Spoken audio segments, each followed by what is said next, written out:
8 फेरों का 8वां वचन। स्वाति ने इसी साल शहर के कॉलेज से पढ़ाई पूरी की है और अब उसके लिए जगह जगह से रिश्ते आने लगे हैं। स्वाति से ज़्यादा उसके रिश्तेदारों को उसकी शादी की चिंता है, इसीलिए जो भी स्वाति के घर आता वो किसी नए लड़के की खबर ज़रूर ले आता। अरे दीदी, ये फोटो देख के बताओ कैसा है। राहुल नाम है लड़के का, मेरी सहेली की बहन का बेटा है।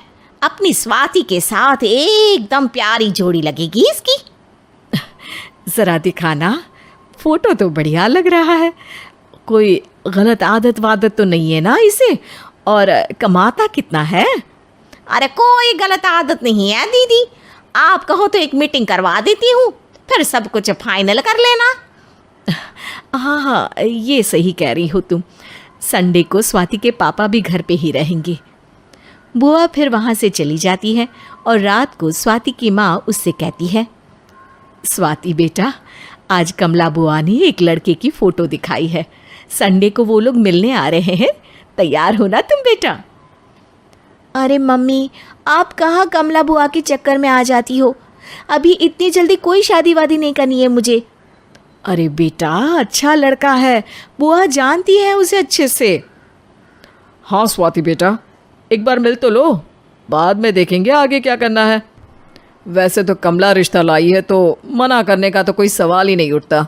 संडे की सुबह होती है और कमला बुआ राहुल और उसके मम्मी पापा को लेकर स्वाति के घर आती है। अरे आइए आइए भाभी, इसे अपना ही घर समझिए। इनसे मिलिए, ये मेरे भैया और ये मेरी भाभी हैं। नमस्ते भाभी जी, ये है हमारा लड़का राहुल, सरकारी नौकरी की तैयारी कर रहा है ये। वैसे आपकी बेटी कहाँ है? अरे स्वाति बेटा, बाहर आ जाओ। वैसे कितनी पढ़ाई की है स्वाति ने? जी, पोस्ट ग्रेजुएट है हमारी बेटी साइंस में। ये सब तो ठीक है, पर घर संभालना जानती है या नहीं? हमें कौन सी इससे नौकरी करवानी है, नौकरी तो मेरा बेटा करेगा ही। पर मैंने इतनी पढ़ाई की है और आप चाहती हैं कि मैं घर पर ही बैठी रहूं? अरे स्वाति बेटा, ये बड़ों की बात में तुम कहाँ बोल पड़ी? हम सब देख लेंगे क्या करना है क्या नहीं। हम तो इसी बात पर विश्वास करते हैं कि घर के लड़के घर में ही रहे तो ज़्यादा अच्छा रहता है। वरना भाई साहब, आप तो आजकल के हाल जानते ही हैं, कितनी घटनाएं होने लगी हैं औरतों के खिलाफ। स्वाति बेटा, रसोई का काम तो पूरा जानती हो ना? शादी के बाद तुम्हें ही संभालना है वो सब। अरे बहुत अच्छा खाना बनाती है ये, आप सब लोग इसकी तारीफ करते नहीं थकेंगे। लो भाई, हो गई मीटिंग, अब शादी की तारीख फाइनल कर लेते हैं। क्यों भैया? भाई, हम तो पंडित जी से चर्चा करने के बाद ही तारीख फाइनल करेंगे। सालों से हम उनकी बातें मानते हुए आ रहे हैं। लड़के वाले और कमला बुआ की बातें सुनकर स्वाति एकदम नाराज़ हो जाती है और उसे लगने लगता है कि शादी के बाद उसे घर पर ही बैठना पड़ेगा। लेकिन घर वालों के आगे उसकी एक नहीं चलती और उसे शादी के लिए हाँ कहना पड़ता है। शादी का दिन आ जाता है और सब मंडप में जमा होते हैं। अब फेरों का समय हो गया है, अब कन्या अपने वर से 7 वचन मांगेगी। आप किसी धार्मिक आयोजन में जाएं तो मुझे भी ले जाएंगे। आप मेरे माता पिता का भी बराबरी से सम्मान करेंगे, हमेशा मेरा साथ निभाएंगे।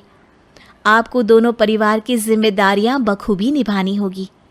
हर ज़रूरी बात में मेरी भी राय लेंगे। आप सभी गलत आदतों से दूर रहेंगे।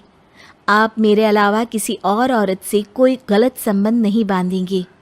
ये 7 वचन पूरे हुए, वर क्या तुम्हें ये सारे वचन मंजूर है? जी हाँ पंडित जी, मैं सारे वचन अच्छी तरीके से निभाऊंगा। अरे वाह वाह, बढ़िया तरीके से सब काम संपन्न हो गया। तो इसी के साथ विवाह संपन्न हुआ और आज से ये दोनों पति पत्नी हुए। 1 मिनट पंडित जी, अभी एक वचन लेना बाकी है। अब कौन सा वचन है बेटा? मैं अब हमेशा के लिए किसी दूसरे घर में जाने वाली हूँ, तो पति के अलावा मैं अपने सास ससुर से भी एक वचन लेना चाहूँगी। अब कहो बेटी। मैं ये चाहती हूँ कि मुझ पर किसी बात की कोई पाबंदी नहीं लगाई जाएगी। मुझे सब कुछ करने की आज़ादी होगी और मैं भी विश्वास दिलाती हूँ कि मैं एक अच्छी बहू बन के दिखाऊंगी। स्वाति की बात सुनकर उसके सास ससुर एकदम चौंक जाते हैं और कुछ बोल नहीं पाते कि उतने में कमला बुआ बोल पड़ती है। अरे बेटा, ये भी कोई कहने की बात है? रानी बन के रहोगी तुम तो। वचन देने से पहले सोच लीजिए, क्योंकि शास्त्रों में वचन ना निभाने वालों के लिए नरक से भी बदतर सजा लिखी है।